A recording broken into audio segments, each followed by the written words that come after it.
Hello, everybody. Old Buck Dave back here again, episode 138 of the Two Old Bucks. And I have with me none other than Mr. Dale. We're going to have a guest we're going to talk to a little bit later. She's itching to get on here, folks. I'm just telling you. So you're going to enjoy today's episode for sure. Dale and I already have. We've been going on for a few minutes here. Anyway, first let's catch up on some listener feedback. Joel talked about his Matador, getting a new Matador. We mentioned that a week or two ago. A new Matador. A new 72 Matador. Yeah, only old Bucks would know even what that was. And he calls it Olay. That's his license plate number. And he sent us a picture of it. Somebody sent a note in and said, well, what kind of Matador is it? So he says it's a 360 V8 vroom. So 360 V8. He says it's a fast machine. He keeps the motor clean. It's the best. Okay. That was like a bad imitation of AC/DC. Anyway. That's an interesting collector's item. There's nothing pretty about that car at all. It's just unique, I guess. It's just, it's out there. So, hey, if anybody wants a picture of Olay, just send us a note. You got our email. It's at the bottom of the show notes. And we will send you one. Hey, we also got a message from a listener who calls himself Dr. D. He says hemostats work for cotton plucking or just about anything else. He's talking about you trying to get the cotton out of your. He's a doctor though, so he's got easy access to hemostats, I guess. So. Well, there you go. That's how he solves that problem with that little baby. That's how he solved that problem. Yeah, it's pretty simple, straightforward, and. we're still getting downloads for the Frank Young episode. It was 135, and the Valentine interview, our Russian friend interview, that was 136. Let me just read the latest feedback. I just got this on yesterday, I think, on Frank, and said, I listened to this a few weeks ago and loved it. He's so interesting, amazing, really. And the book sounds great. I loved when you talked about your experiences abroad too. I like that it can be a conversation. And that's from one of our vintage vixens out there. So thank you. Thank you for more good feedback on the Frank Young interview.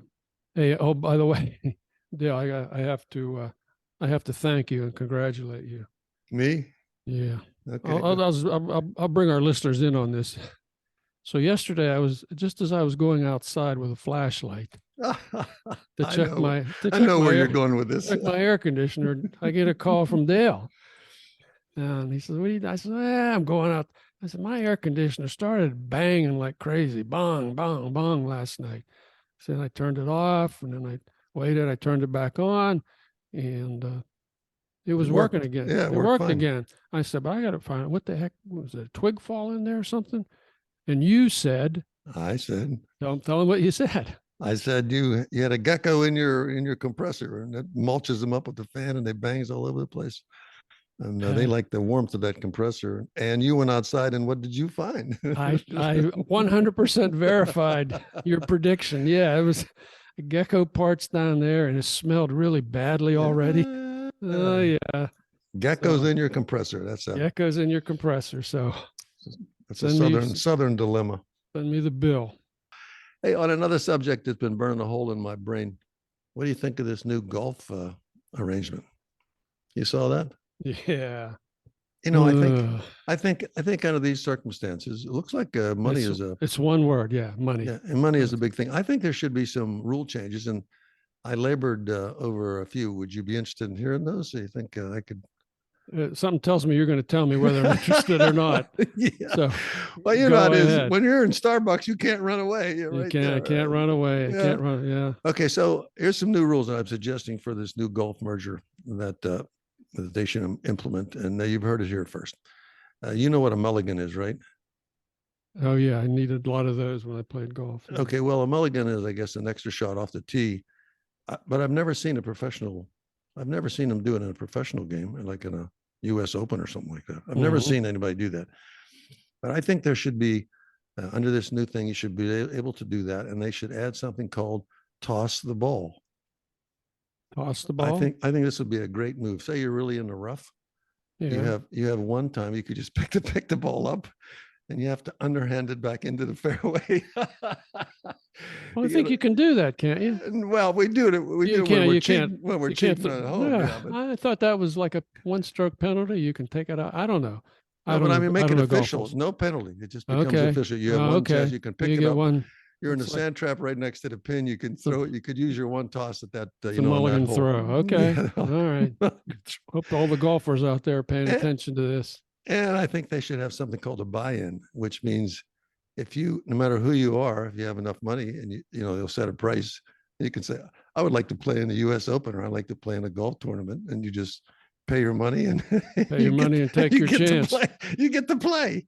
You just buy in. You don't have to be good at all. You can be an amateur. You can be a real klutz at golf. But if you buy in, you can play.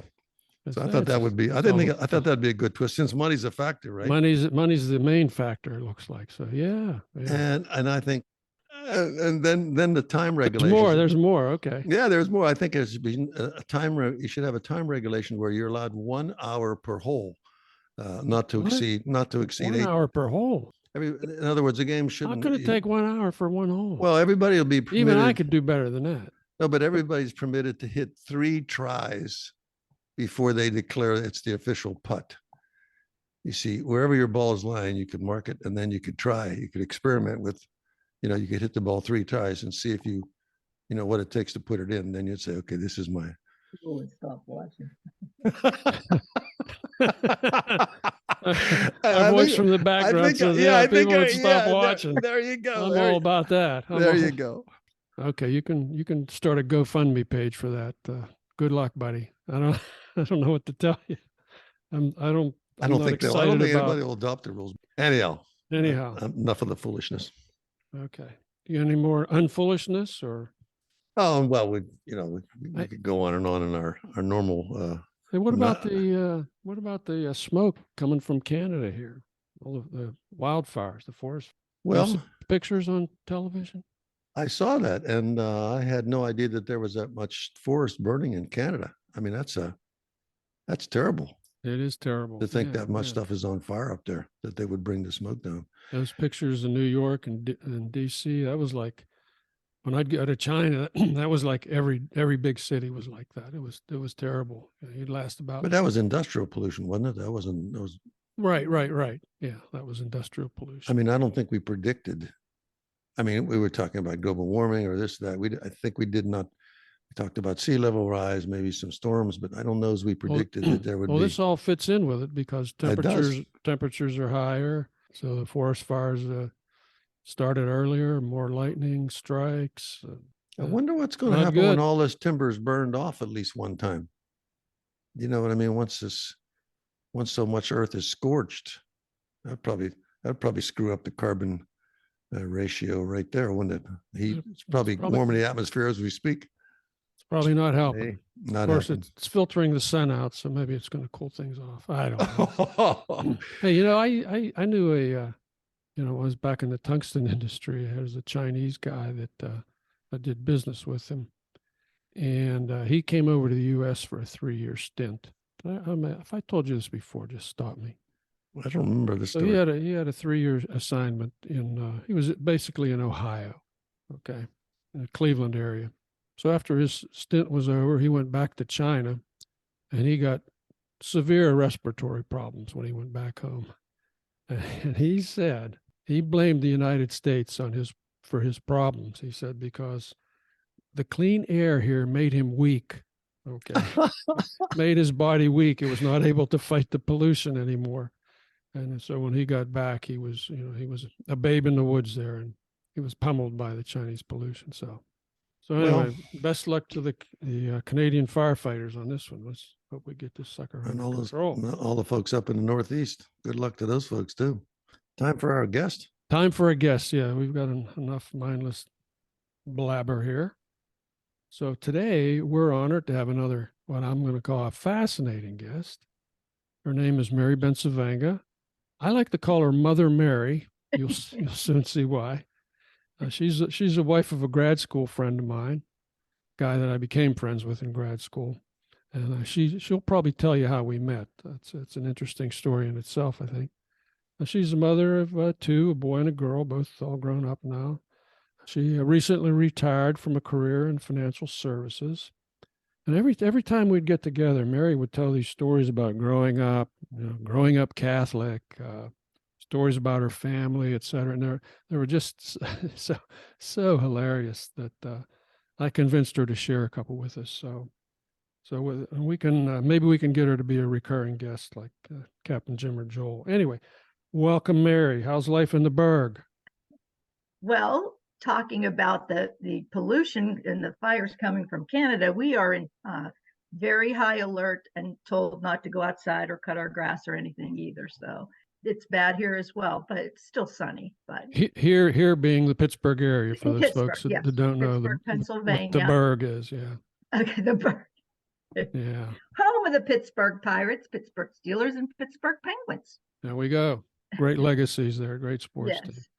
Hey, so No, I just thought you wanted me to tell about how we met. okay, let's start with that. Yeah. How did we meet? So my husband and Dave were in grad school together. So I worked a job that until about 7 every night. So I would pick Bob up at Duquesne University and sit there and wait for him. And occasionally I would see Dave come out. He didn't speak to me at first, but then one day, I guess he thought I was funny. And he came over to me and said, oh, if you're waiting for Bob, he left with some blonde chick. This is somebody that I'd never my met. husband, he would never leave with any girl but me. But so I said to Dave, well, I hope she's getting more than me because this graduate school business is killing me. And that was the beginning of a beautiful friendship. Beginning of a beautiful friendship, that's for sure. Right. Yeah. And then Dave's wife Val and I got to be good friends because graduate school was so intense that every weekend, what was that one course you had, finance? And you had cases to do. Do cases every week. Yeah, the Harvard case book study. Oh, right. Okay. So Val and I would go out and have a good time while the two of them would be doing homework. Yeah. Well, so she and I became good friends, and we share a lot of similar backgrounds as far as our ethnicity and we were both wanting to have babies at that time. So she helped me. And we weren't helping you, were we? Because we were too busy with grad school. Grad school was not helping me with that. No. But Val introduced me to a wonderful doctor who within 6 months got me pregnant. Not by himself. Not personally, I hope. Okay. Not personally, but he was great. And that was, so I give you guys credit for us having two beautiful children. It's just because Bob and I decided to go to graduate school, it all worked out. It's funny how things line up like that, isn't it? Right. Yeah. So hey, so listen, so give us some background on your family here first, so we can get a point of reference for what we're going to talk about down the road here. My father was this very devout, strict Italian Catholic man. He married the girl next door, which was my mother, and had 2 children. And then my mother passed very young. So he was a single parent, and with the help of my grandmother and some aunts and uncles, did the best they could to raise these 2 Catholic kids. But so he wanted my brother and I to become a nun and a priest. And that was that was his goal. That was his goal in life. Yeah. Yes. I mean, we went to church. Well, he went to mass every day, but we went on Sundays, and then every Saturday we would go to confession. And after confession, he booked numbers. So we would go to this bar. He did what? He booked numbers. He went to church. He went to confession. He went to confession. And then he booked numbers. And then he went to this tavern. It was called a Caesar's Tavern. Mm-hmm. He would leave my brother and I in the car, and he would go in and book numbers. And then he would come out, and that was our Saturday. He had 2 brothers, and his one brother also had a daughter. So together they went and bought us these nun dolls. Each of us had a beautiful nun doll, and they were dressed in the habit of the nuns that actually taught at the grade school that I went to. And every night she sat in this chair by my bed. So I would look at her before I went to sleep, and I would see her first thing in the morning. But after some years, he figured out that that wasn't working, It wasn't going to happen. Huh? that I wasn't going to be a nun. And he gave the doll to like one of my other little girl cousins. But my cousin, Deborah, whose father also got her a doll, Of course. she kept hers. So fast forward 50 years later, and she and I were talking one day, and she said, "You still have your nun doll?" And I said, "No, Daddy gave it away." And she said, "Well, I have mine. It's all packed away." And I said, "Oh, that's really nice. I really liked the doll." He did not allow me to have any other dolls because his goal was I either became a mother and wife or a nun. So So you're going to be Mother Mary either way. so the only gifts he ever gave me were an actual set of pots and pans that you could actually cook with, and a sewing machine, and then this nun doll. But so one day she and I were together with our husbands having dinner, and she said, "Oh, you know what? I got you something." And she bought me a new nun doll. Oh. And I sent you a picture of her. Her name is Sister Mary Catherine. Sister Mary Catherine. She's beautiful. So she was getting dusty sitting out here without any covering. So my Uncle John, who's my father's brother, Deborah's dad, is the only surviving brother. He'll actually be 98 next week. He was a carpenter by trade and had his own construction company. So I couldn't find a shadow box that I could put her in. So I said to him, "Could you make me something for her so I keep the dust off of her?" So he made her, basically it's an altar. It's just so magnificent. And she's the picture I sent you, she's in her altar. So I was keeping her in Anthony's spare bedroom, old bedroom, which is now our guest. Anthony's our son. I'm sorry, Anthony's our son. My husband's over here going, "Anthony's our son." Nobody knows that. Nobody knows. Well, he was a challenge, so some people may have known him. But so our daughter came over to spend the night because she's married, but she keeps all of her doctors over here where we live. So she asked if she could spend the night because she had an early doctor's appointment. I said, "Yeah." So she goes upstairs in the room, and she comes in the morning. She comes down and she goes, "What in the name of God do you have that nun doll there for?" She goes, "Mom, it was creepy. It was so creepy." "That's Sister Mary Catherine. Look at her. She's beautiful." She's beautiful. So Sister Mary Catherine lives. She lives. So In a sense, yeah. I know Val, your wife Val, when I told that story the first time, she just thought that was the greatest story of all time. And I have two friends that I worked with that they couldn't believe, both of them raised Catholic. They said, "Your father bought you a nun doll?" And they had Barbies. I was not allowed to have a Barbie doll. And so I said, "Yeah." So now I'm going to get them nun dolls because they just can't believe. But I went out to look at the nun dolls now, and they're really expensive. They're very expensive. Yes, very expensive. Ceramic faces, so they're or glass, so they're not made cheaply, and they have beautiful habits. When you come to Pittsburgh next time, I'll bring Sister Mary Catherine so you can see her up close. Her face is magnificently beautiful, and the detail of her rosary beads and her Bible that she's holding and just her habit is magnificent. Well, I'll tell you what, Mary, since you did send me 2 pictures of Sister Mary Catherine, we're going to offer these to our listeners with your approval. Of course. Any lovely woman out there that was once a little girl who, when you're Catholic, growing up Catholic, that's your life. Believe me, church is your life, and nuns were it. We can send them to guys too, can't we? Well, you can send them to guys. The guys will probably remember more rulers being smacked by the nuns. Yeah. Dale, you had something to say about that, didn't you? Yeah, I was going to say, I remember the rulers. Yes. Dale grew up in summer school. Yeah, Dale grew up Catholic, so. Oh, okay. Well, then you understand. If you went to Catholic school, 90% of the teachers were the sisters. So, and they lived in these little rooms. They called them cells. It was a sacrifice, I think. And a Right. lot of them went into the nunnery when they were only 14 or 15 years old. So they didn't really know life. Oh, wow. I didn't realize they went in so Yes, a lot fast. of them went in early because if you were raised in this Catholic family, they sent you, okay, it's time to be a nun, go.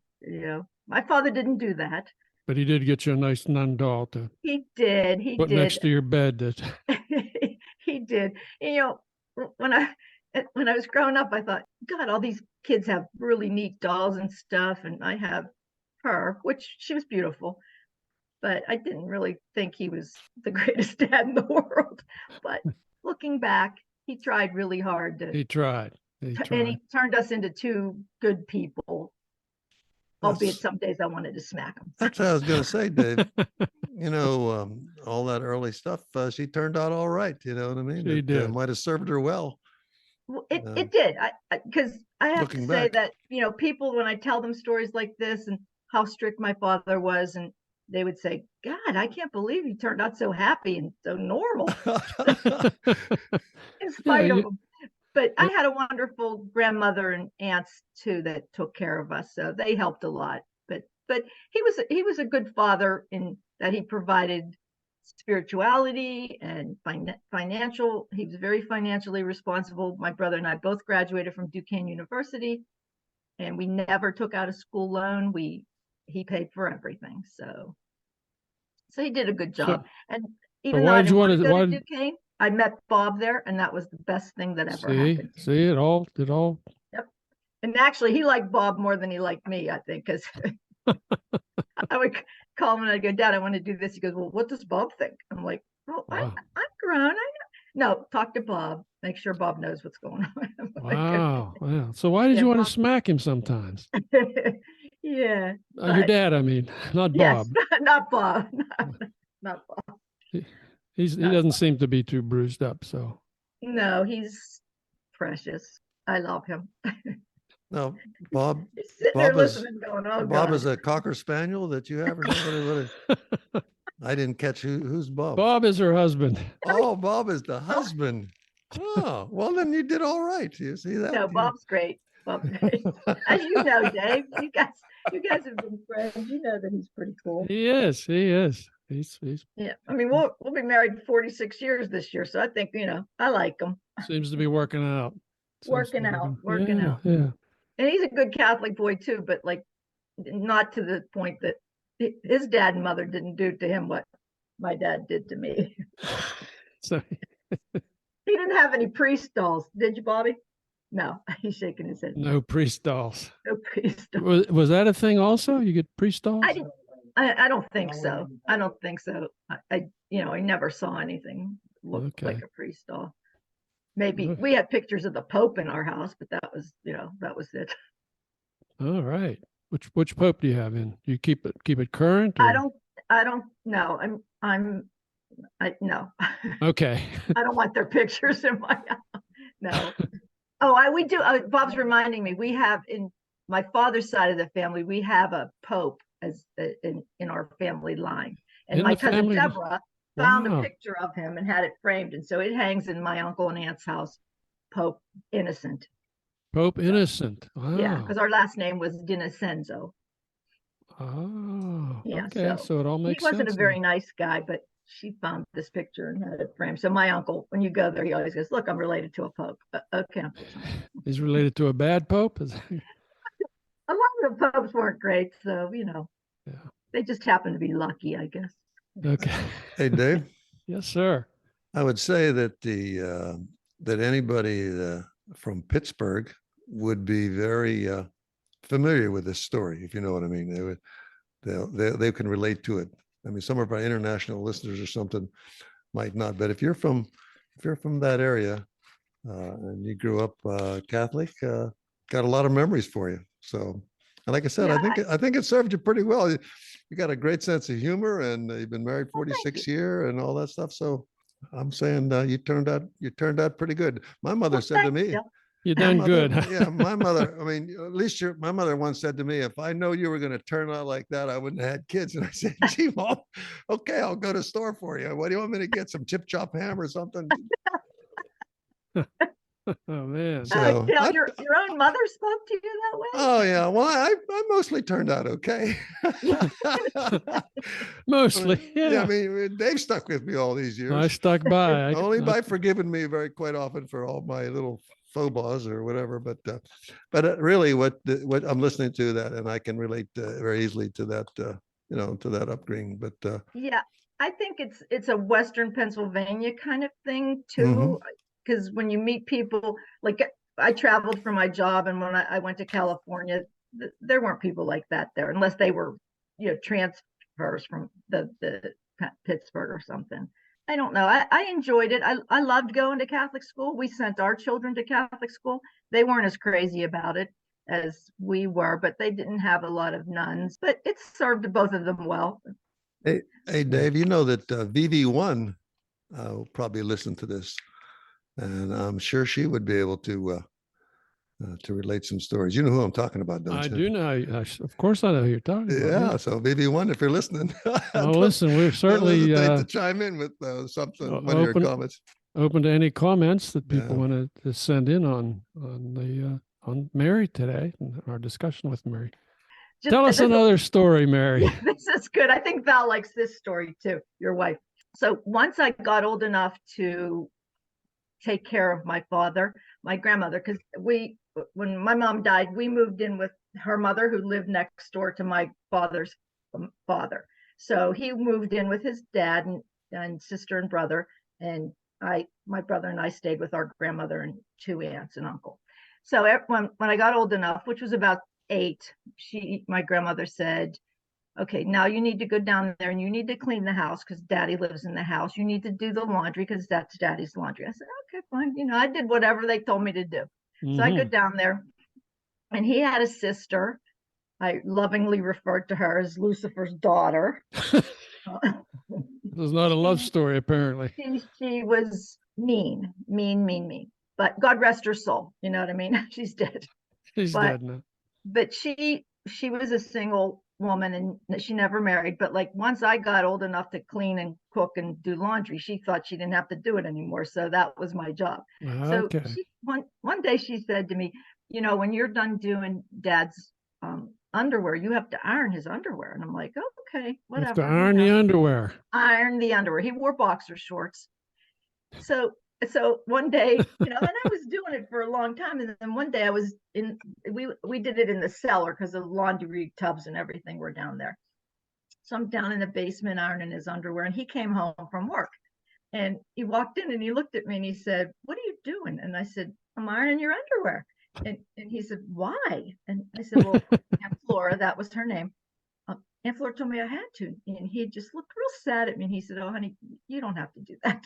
So I stopped ironing underwear. But fast forward, okay, so he had Alzheimer's, and he was in a facility for 6 years, and he gained weight just because he sat around all the time. But anyway, he when he passed, he didn't have any good clothes, and I was not going to let him be laid out what he had. So I said to Bob, okay, I'm going to go to to Marshall's and get him a suit coat and shirt and tie. And I said, he's got to have nice underwear. I can't send him with that beat up old underwear and so I went and bought a pack of underwear.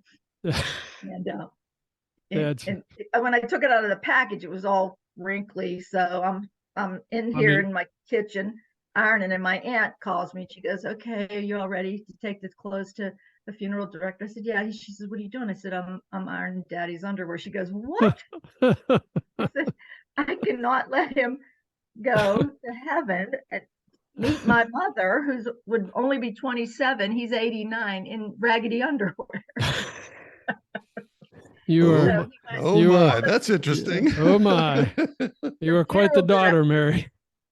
The funeral director, who was my friend, we grew up together, and he said, "Well, we don't need to put all these clothes on him. I'm just going to put the upper part on because nobody looks."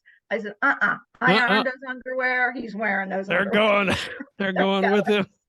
They're going. When we get to the pearly gates and my mother's waiting there for him, I want her to see that I did underwear. Yeah.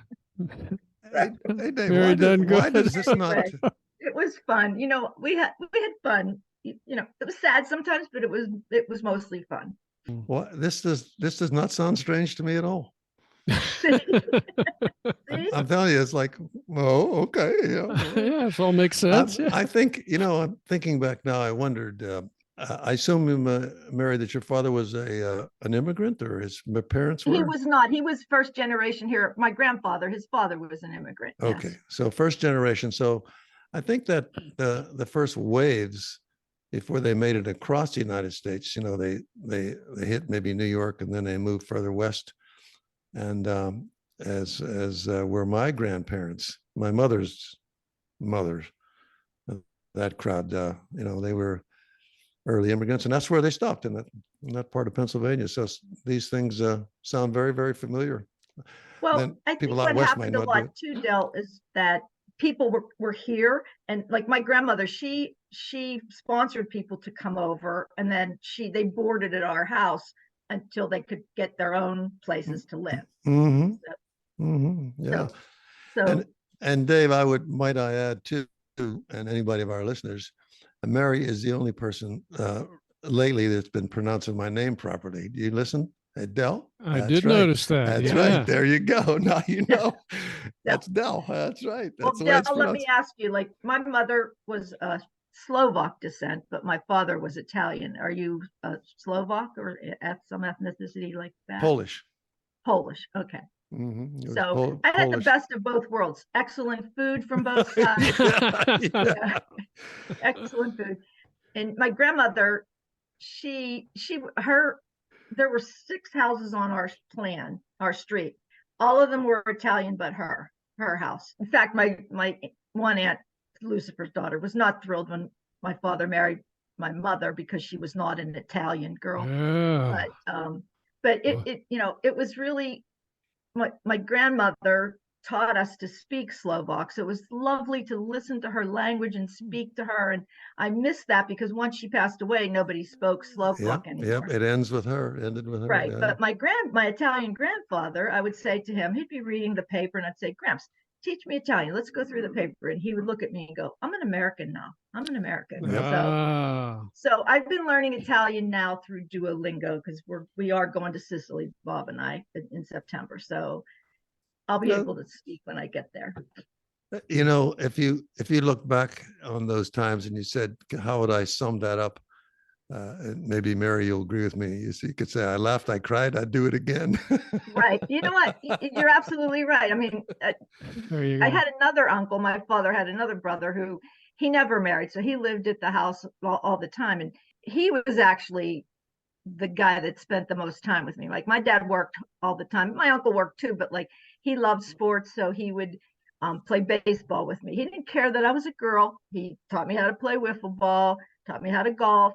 It took me to the Pirate games. We used to sit in bleachers in Forbes Field. And he was the funny one. Out of all of my father's sisters and brothers, he was a riot. So I think he made me be laughing all the time because he was, and I have to say, I gave his eulogy, and to this day, I miss him because he was just the coolest man on earth. It takes a village, huh? Yeah, but you know what? My dad would say, I'd come home and I would say, Dad, I need help with my math number. And he would say, we called this Uncle Pook. And he said, go, Pook will help you. He helped me all the time. Because out of the 3 brothers, when they came back from World War II, he was the only one that used the GI Bill to go to college. So he had a college degree. And so everybody thought he was the smartest guy in the neighborhood because he graduated from college. So, and he was smart, but he was funny. He used to take little tiny cigars and light them. And when he'd come home from work, I'd sit there while he was shaving and he'd go, watch what I can do. And he'd take a lit cigar and suck it into his mouth and then push it back out. I think those cigars are called Perotis. Yeah, I've enjoyed a few of them myself. Oh man. Perotis. Yeah. Perotis. Oh, my soul. Gosh. Yeah. Oh, the nostalgia is you're just right, though. flooding in. I laughed a lot. I cried sometime, but not, my dad didn't allow us to cry because he would say, he'd use our last name. Because Denison says, don't cry. Okay, all right, fine. Jeez. So we're tough.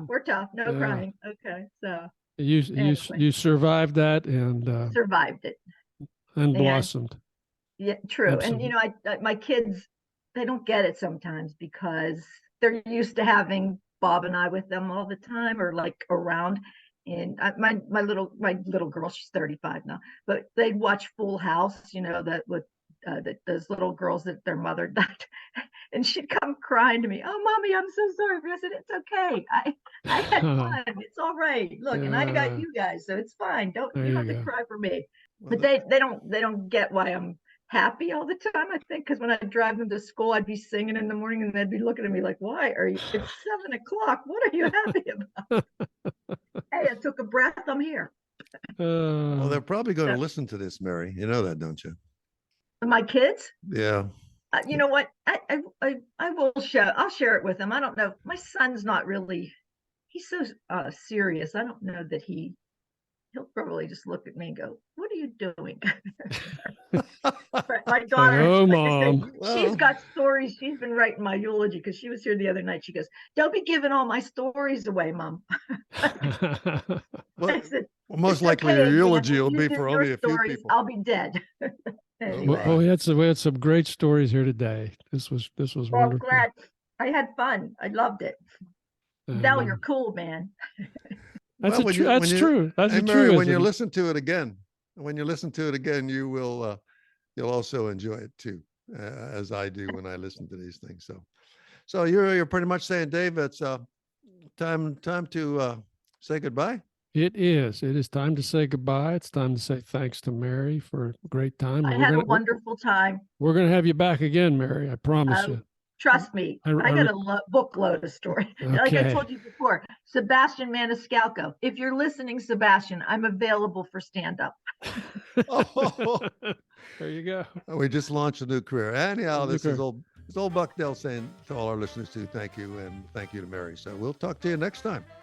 Okay. This is Old Buck Dave saying the same thing. Take care, everybody. Talk to you next week. Bye-bye.